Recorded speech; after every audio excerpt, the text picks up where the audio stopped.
Bonjour, Israël-Palestine, déjà 108 ans de conflit. L'année 1917 marque un tournant discret mais décisif dans l'histoire d'une terre au croisement des empires. Tandis que l'Europe s'enlise dans la Grande Guerre, les puissances coloniales redessinent en coulisses les frontières d'un monde qu'elles ne contrôlent plus tout à fait. Au cœur de cet échiquier stratégique, une région jusque-là marginalisée s'apprête à devenir le foyer d'un conflit d'une ampleur inédite, la Palestine. Le 2 novembre 1917, Arthur James Balfour, ministre britannique des Affaires étrangères, adresse une lettre au baron Lionel Walter Rothschild, représentant du mouvement sioniste britannique. Ce courrier, aujourd'hui connu sous le nom de Déclaration Balfour, contient une phrase aussi brève que lourde de conséquences. Le gouvernement de Sa Majesté envisage favorablement l'établissement en Palestine d'un foyer national pour le peuple juif. Cette promesse, émise par une puissance coloniale qui ne contrôle même pas encore le territoire concerné, marque le début d'une ère nouvelle. Elle s'adresse à un peuple dispersé, le peuple juif, traumatisé par des siècles de persécution en Europe. Elle s'impose aussi à un autre peuple, les Arabes de Palestine, majoritaires dans la région et totalement exclus de la consultation. À l'époque, la Palestine fait encore partie de l'Empire ottoman, en déliquescence. Mais les troupes britanniques avancent depuis l'Égypte, et l'avenir du Proche-Orient se décide désormais à Londres et à Paris. Déjà, dans les accords Sykes-Picot de 1916, la France et la Grande-Bretagne s'étaient partagé les restes de l'Empire ottoman comme on découpe une carte. Sur le terrain, les conséquences sont immédiates. En 1920, le mandat britannique sur la Palestine est officiellement instauré par la Société des Nations. La région passe sous contrôle britannique. Dans les années qui suivent, les premières vagues de migrants juifs d'Europe de l'Est et de Russie affluent en Palestine, soutenus par des réseaux sionistes bien organisés. Le Yishuv, la communauté juive installée sur place, se structure, fonde ses écoles, ses kibbutzim, ses institutions. En parallèle, les tensions avec la population arabe locale s'aggravent. Pour les Palestiniens, la déclaration Balfour est une trahison. Une violation flagrante de leur droit à l'autodétermination, dans leur propre terre. Ils comprennent qu'un projet politique global est en cours, établir, avec l'aide britannique, un foyer juif en Palestine. Les protestations commencent. Des émeutes éclatent à Jérusalem dès 1920, suivies d'autres soulèvements sporadiques dans les villes arabes. La machine est lancée. Deux peuples, deux promesses contradictoires. D'un côté, les aspirations juives à retrouver une terre, un refuge après des siècles de dispersion.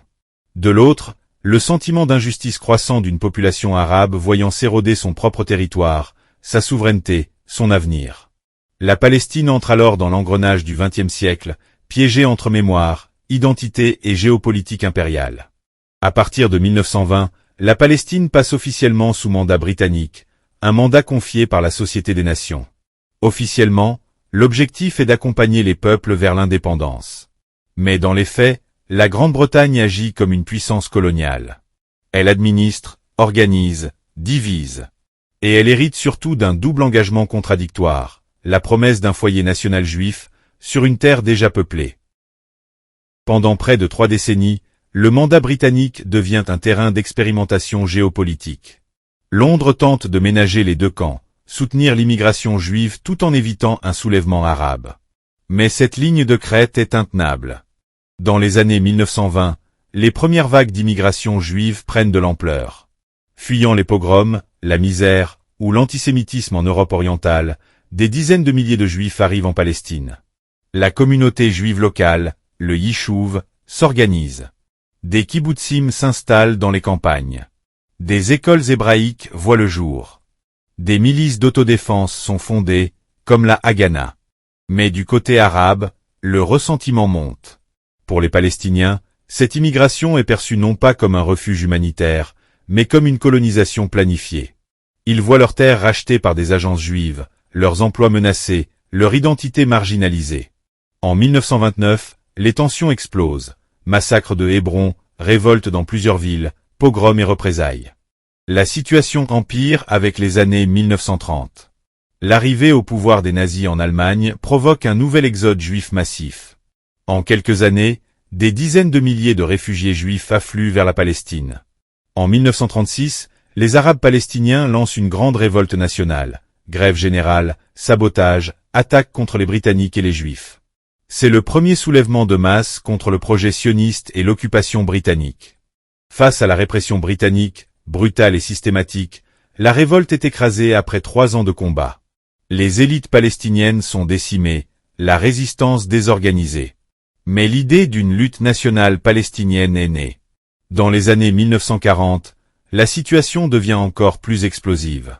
Tandis que la Seconde Guerre mondiale fait rage, les milices juives radicales comme l'Irgun ou le Lehi mènent des attentats contre les autorités britanniques. Le plus emblématique reste l'attentat contre l'hôtel King David, à Jérusalem, en 1946, 91 morts. L'image d'une guerre de libération juive commence à prendre forme. Dans les camps de concentration européens, l'horreur se termine. Mais les survivants, souvent apatrides, cherchent une terre d'accueil. Pour eux, la Palestine est la promesse d'une vie possible.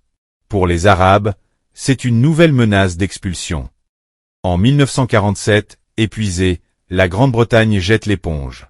Elle remet la question palestinienne entre les mains de l'Organisation des Nations Unies, ONU. Une commission est formée. Et le 29 novembre 1947, l'ONU vote le plan de partage de la Palestine. La carte est claire, 2 États, l'un juif, l'autre arabe. Jérusalem, zone internationale. Mais dans les faits, les lignes sont floues, irréalistes et inacceptables pour les Arabes. L'année 1948 est un point de rupture. Un gouffre. Un choc historique aux conséquences irréversibles. D'un côté, elle marque la naissance de l'État d'Israël, acclamé par les Juifs du monde entier comme l'aboutissement de décennies de lutte, de persécution et d'exil. De l'autre, elle inaugure pour les Palestiniens une tragédie nationale, un déracinement massif qu'ils appelleront à jamais, la Nakba, la catastrophe. Dès les premières semaines de 1948, les tensions liées au plan de partage de l'ONU dégénèrent. Dans les rues, les quartiers mixtes deviennent des lignes de front. Les milices juives comme la Haganah, mais aussi l'Irgun et le Lehi, lancent des opérations militaires pour prendre le contrôle des routes, des villes, des positions stratégiques prévues dans le futur État juif. Les Palestiniens, mal organisés, divisés, sans réelle armée, réagissent par des attaques localisées, souvent désespérées. Des villages entiers sont assiégés. Des populations civiles sont poussées à fuir. L'équilibre démographique se fracture. Puis, le 14 mai 1948, la proclamation a lieu. David Ben Gourion, dans un bâtiment modeste de Tel Aviv, lit solennellement la déclaration d'indépendance d'Israël. Les images sont sobres, mais l'impact est immense. Pour les Juifs, le rêve d'un État-refuge, après la Shoah, devient réalité. Le lendemain, 5 armées arabes entrent en guerre, Égypte, Jordanie, Syrie, Liban, Irak. C'est le début de la première guerre israélo-arabe. Mais ce que beaucoup croyaient être une guerre éclair se transforme rapidement en désastre pour les Arabes. L'armée israélienne, mieux organisée, mieux équipée, formée par des vétérans, repousse les offensives. En quelques mois, elle passe à la contre-attaque, et étend son territoire bien au-delà des frontières prévues par le plan de l'ONU. Dans cette guerre, plus de 700 000 Palestiniens sont expulsés ou fuient. Des dizaines de villages sont rasés, vidés de leurs habitants. Certains sont rayés de la carte. D'autres, comme Deir Yassin, deviennent les symboles d'un exode sous la menace. Les survivants se réfugient en Cisjordanie, à Gaza, en Jordanie, au Liban. Les camps de réfugiés deviennent le nouveau paysage de la Palestine dispersée. Pour les Israéliens, c'est l'acte de naissance. Une victoire inespérée, un miracle fondateur, célébré chaque année comme Yom HaAtzmo, le jour de l'indépendance. Pour les Palestiniens, c'est le début de l'exil, de la dépossession, de la mémoire fragmentée. Aucun État arabe ne leur donnera la citoyenneté. Aucun État indépendant ne naîtra à côté d'Israël. Le plan de partage s'effondre dans le fracas des armes, et l'idée d'un État palestinien devient un mirage. La guerre se termine par des armistices en 1949. Israël contrôle 78% de la Palestine historique. Jérusalem est coupée en deux. La Cisjordanie est annexée par la Jordanie. Gaza passe sous contrôle égyptien. Et les Palestiniens, désormais sans État, sans droit et sans perspective, deviennent un peuple réfugié. Le conflit, lui, ne fait que commencer. 20 ans après la création d'Israël, le Proche-Orient est une poudrière. Les frontières tracées dans la hâte après 1948 n'ont réglé aucun contentieux. Elles n'ont fait que figer une réalité instable. Les réfugiés palestiniens vivent toujours dans des camps, souvent sans espoir de retour. L'hostilité entre Israël et ses voisins arabes ne cesse de croître. En coulisses, les préparatifs d'une nouvelle guerre sont en cours. Le 5 juin 1967, au petit matin, Israël lance une attaque préventive fulgurante contre l'Égypte. En moins de 3 heures, l'armée de l'air israélienne détruit au sol la quasi-totalité de l'aviation égyptienne. C'est le début de ce que l'on appellera bientôt la guerre des 6 jours. En 6 jours, Israël affronte et écrase les armées de l'Égypte, de la Jordanie et de la Syrie. Le monde reste stupéfait devant l'ampleur de la victoire. Israël annexe en quelques jours la Cisjordanie et Jérusalem-Est, jusque-là contrôlée par la Jordanie, la bande de Gaza et le Sinaï égyptien, le plateau du Golan, pris à la Syrie. Israël triple de facto la superficie des territoires qu'il contrôle. Et surtout, il met sous sa domination plus d'1 million de Palestiniens, désormais placés sous occupation militaire directe. La prise de Jérusalem-Est est un moment symbolique. Les soldats israéliens pénètrent dans la vieille ville. Ils atteignent le mur des Lamentations, lieu sacré du judaïsme, inaccessible depuis 1948. Les images de soldats en larmes deviennent iconiques. Mais pour les Palestiniens, c'est une nouvelle dépossession. Jérusalem-Est, capitale espérée d'un futur État palestinien, passe sous contrôle israélien. Le monde arabe, humilié, entre dans une ère de révision profonde. Le sommet de Khartoum, en septembre 1967, accouche de la célèbre formule « Non à la paix, non à la reconnaissance, non à la négociation ». Mais sur le terrain, c'est une nouvelle réalité qui s'installe, l'occupation. Israël administre militairement la Cisjordanie et Gaza. Les Palestiniens y vivent sous contrôle, soumis à des postes de contrôle, des couvre-feux, des expulsions, des détentions arbitraires. Aucune solution politique ne s'impose. Le vide diplomatique favorise une radicalisation des deux camps. En parallèle, un nouveau phénomène émerge, les colonies israéliennes. Dès la fin des années 1960, des civils israéliens, avec l'appui de l'État, commencent à s'installer en Cisjordanie et sur les hauteurs du Golan. Ces colonies, illégales au regard du droit international, deviendront l'un des points les plus explosifs du conflit. La guerre des 6 jours marque une rupture fondamentale. Israël cesse d'être un petit État encerclé, en quête de survie. Il devient une puissance régionale dominante, occupant des territoires où il installe une présence durable. Pour les Palestiniens, c'est un changement de statut. Ils ne sont plus simplement des réfugiés. Ils deviennent un peuple occupé, vivant sous un régime militaire. Une situation qui dure, encore aujourd'hui, plus d'un demi-siècle plus tard. 40 ans après la Nakba, 20 ans après la guerre de 1967, les Palestiniens vivent toujours sous occupation. En Cisjordanie et dans la bande de Gaza, les checkpoints se multiplient, les couvre-feux sont réguliers, les colons sont chaque année plus nombreux. Les humiliations quotidiennes, les arrestations, la précarité économique et le déni politique nourrissent une colère souterraine. Le 8 décembre 1987, à Gaza, un banal accident de la route provoque l'explosion.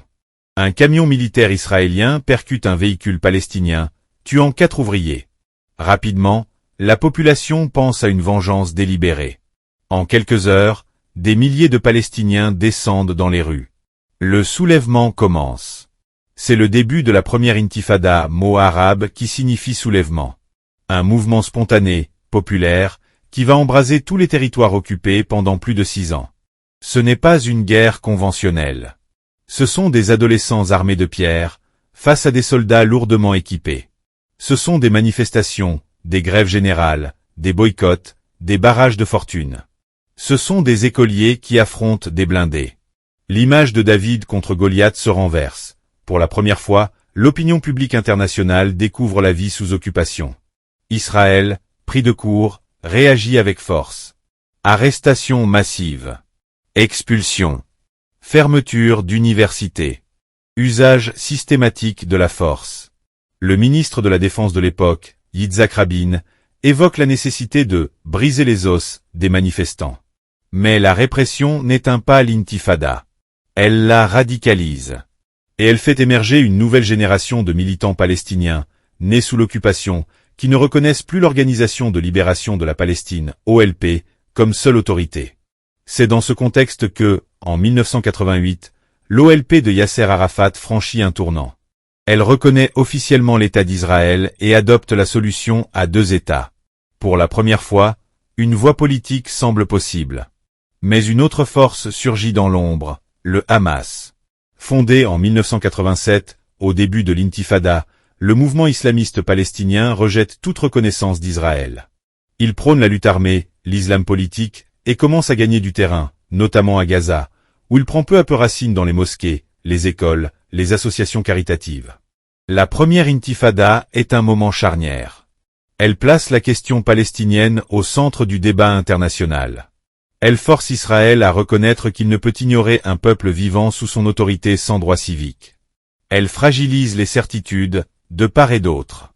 Mais elle laisse aussi des blessures profondes. Plus de 1000 Palestiniens tués, des dizaines de milliers de blessés et de prisonniers. L'économie palestinienne s'effondre. L'occupation se durcit. Et pourtant, c'est cette même intifada qui mènera, quelques années plus tard, aux accords d'Oslo. Une poignée de main qui portera l'espoir et le désenchantement. Après 6 années de soulèvement, de répression et de chaos, la première intifada a usé les deux camps. En Israël, l'image d'une armée confrontée à des enfants jette le trouble. Chez les Palestiniens, l'épuisement est général. L'impasse semble totale. Et pourtant, à des milliers de kilomètres de Jérusalem, une négociation secrète s'engage, à l'abri des regards. Nous sommes à Oslo, en Norvège. Dans un manoir discret, des diplomates israéliens et des représentants de l'Organisation de libération de la Palestine, OLP, engagent des pourparlers.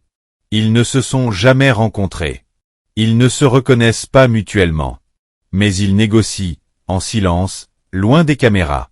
Pendant plusieurs mois, les discussions avancent. L'idée d'une solution à 2 États émerge. Un État d'Israël, reconnu, sécurisé. Et un futur État palestinien, embryonnaire, structuré, progressif. Ce processus est risqué, fragile, historique. Le 13 septembre 1993, la scène fait le tour du monde. Sur la pelouse de la Maison-Blanche, sous les yeux de Bill Clinton, Yasser Arafat et Yitzhak Rabin se serrent la main. À leur côté, Shimon Peres. L'image est forte, symbolique. 2 ennemis, 2 peuples, une promesse de paix. Les accords d'Oslo instaurent une reconnaissance mutuelle. L'OLP reconnaît le droit à l'existence d'Israël. Israël reconnaît l'OLP comme représentant légitime du peuple palestinien. Les Palestiniens obtiennent l'espoir d'un État autonome, sur la Cisjordanie et Gaza. L'autorité palestinienne est créée. Yasser Arafat revient de son exil, accueilli en héros à Gaza. Des ministères, une police, une administration prennent forme. Le drapeau palestinien flotte enfin sur une terre libérée, mais partiellement. Car les zones de contrôle sont fragmentées. Zone A, sous contrôle palestinien. Zone B, contrôle civil palestinien mais sécurité israélienne. Zone C, entièrement sous contrôle israélien. Le découpage, complexe et temporaire, est censé évoluer. Mais rapidement, les obstacles s'accumulent. Les colons israéliens continuent de s'installer en Cisjordanie. La question de Jérusalem reste entièrement évacuée. Aucun calendrier clair n'est respecté. Dans les deux camps, la contestation monte. Les radicaux juifs dénoncent une trahison. En 1995, Yitzhak Rabin est assassiné à Tel Aviv par un extrémiste israélien, opposé aux accords. Un choc. Un coup d'arrêt brutal au processus de paix. Du côté palestinien, la frustration grandit. La vie sous occupation continue. Les colonies s'étendent. Les postes de contrôle se multiplient. La désillusion s'installe. Et dans ce vide politique, le Hamas se renforce. Il rejette Oslo, accuse l'OLP de compromission, et gagne du terrain. Les accords d'Oslo ont suscité un espoir immense. Mais cet espoir s'est heurté à la réalité du terrain, à l'absence de garantie, à la méfiance mutuelle. En quelques années, le rêve s'est effondré.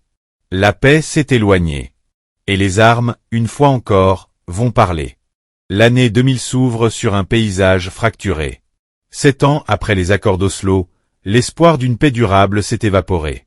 Les négociations ont stagné. Les colonies israéliennes ont continué à s'étendre. L'armée israélienne contrôle toujours l'essentiel de la Cisjordanie. Jérusalem est plus que jamais une pomme de discorde. Et dans les territoires palestiniens, la colère gronde, plus profonde, plus explosive qu'en 1987. Quelques semaines plus tard, le 28 septembre 2000, un événement vient faire basculer la situation.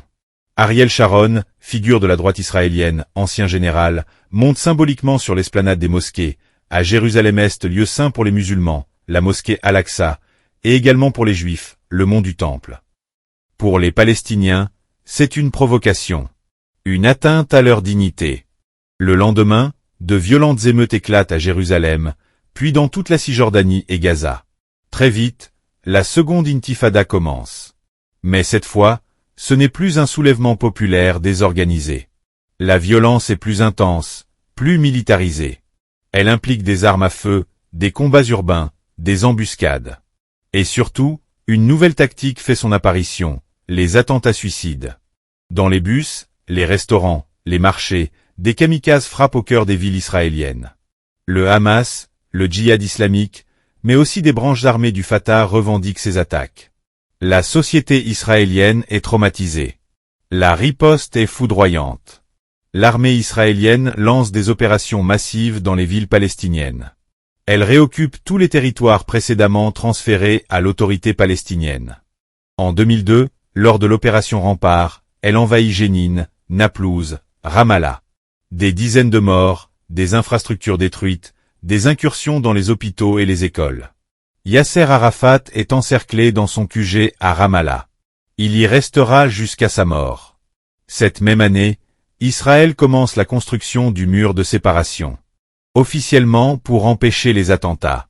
Mais pour les Palestiniens, c'est un mur d'annexion. Il empiète sur leurs terres, isole des villages entiers, sépare familles et communautés.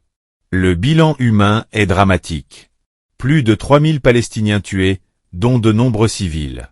Près de 1000 Israéliens perdent la vie, souvent dans des attaques ciblées. Les deux sociétés sortent brisées de cette confrontation. En 2004, Yasser Arafat meurt à Paris. Les causes exactes restent floues.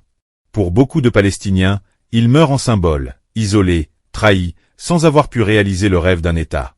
Il est enterré à Ramallah, sous protection armée.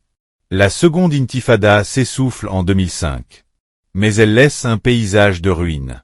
La confiance entre les deux peuples est détruite. L'autorité palestinienne est affaiblie. Le Hamas, au contraire, gagne en popularité. L'échec d'Oslo est désormais consommé. Et une nouvelle ère s'ouvre, marquée par une fracture politique majeure, au sein même du peuple palestinien.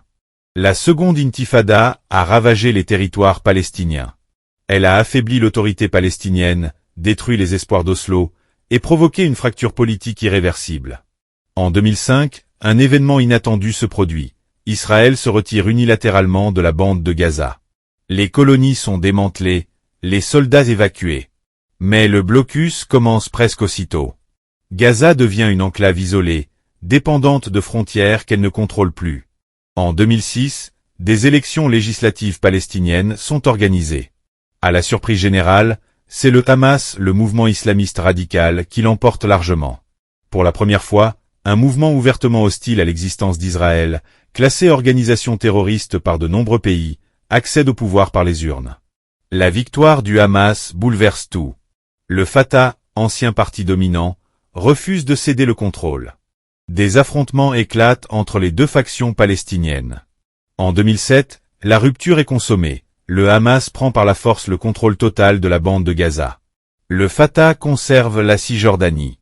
La Palestine est désormais divisée politiquement, géographiquement, idéologiquement.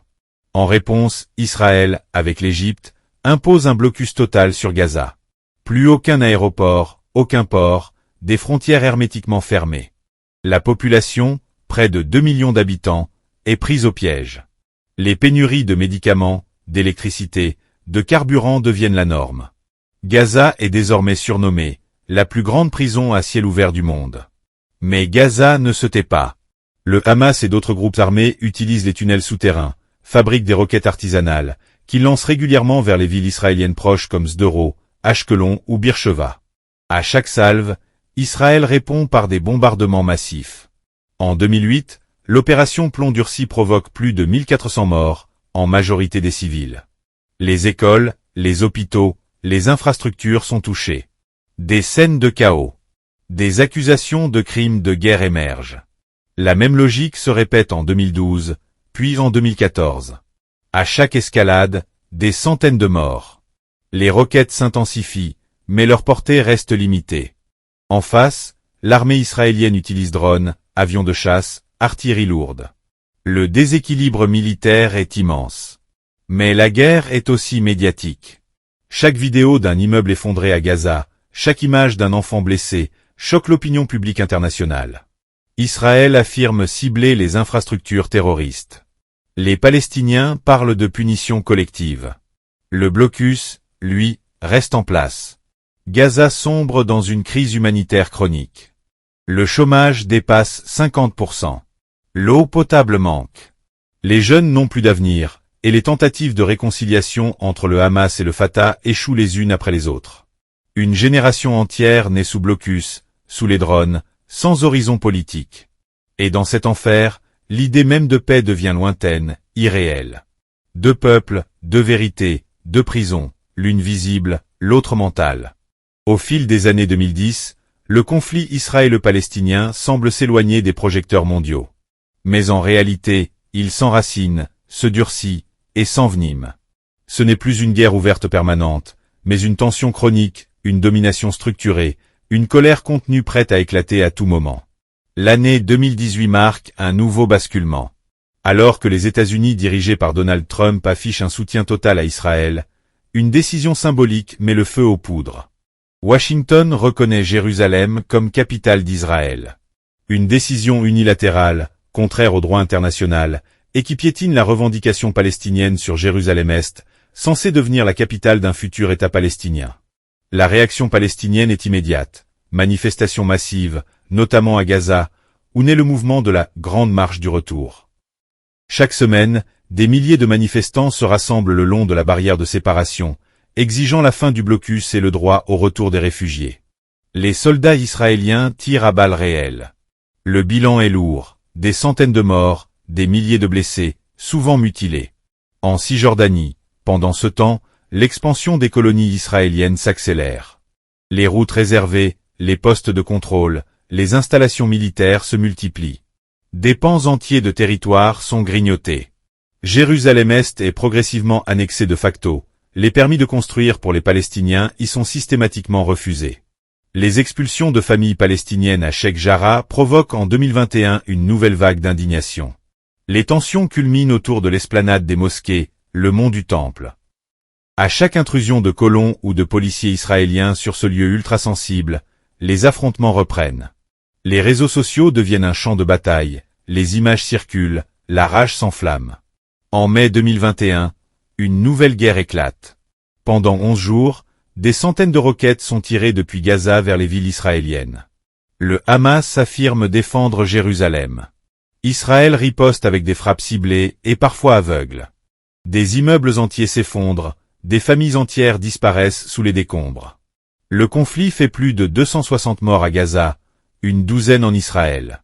Encore une fois, l'issue est militaire, sans solution politique. Sur le plan diplomatique, les accords d'Abraham, 2020, entre Israël et plusieurs pays arabes, Émirats, Bahreïn, Maroc, Soudan, isolent davantage les Palestiniens. Le monde arabe semble normaliser ses relations avec Israël sans obtenir la moindre avancée pour la cause palestinienne. Entre 2018 et 2023, la cause palestinienne s'affaiblit sur la scène internationale, mais la situation sur le terrain ne cesse de se détériorer. Les espoirs d'un État palestinien s'éloignent. La colonisation devient irréversible. Et une génération de jeunes Palestiniens, désabusés, entre dans la lutte sans encadrement politique, dans des actes individuels de révolte, d'attentats ou de résistance désespérée. Le conflit n'est plus une guerre. C'est un état permanent. Un lent étranglement, nourri d'indifférence, de ressentiment et d'injustice empilée. L'année 2023 marque une nouvelle fracture, brutale, inattendue, aux conséquences terribles. Le 7 octobre 2023, des commandos du Hamas lancent une attaque sans précédent depuis Gaza. Des centaines de combattants franchissent la frontière, pénètrent dans des kibbutzim israéliens, tuent des civils, enlèvent des otages. Des scènes de massacres, de chaos, de peur. En une journée, plus de 1000 Israéliens trouvent la mort. L'État hébreu est stupéfait, traumatisé, humilié. C'est la pire attaque contre Israël depuis sa création. La riposte est immédiate et totale.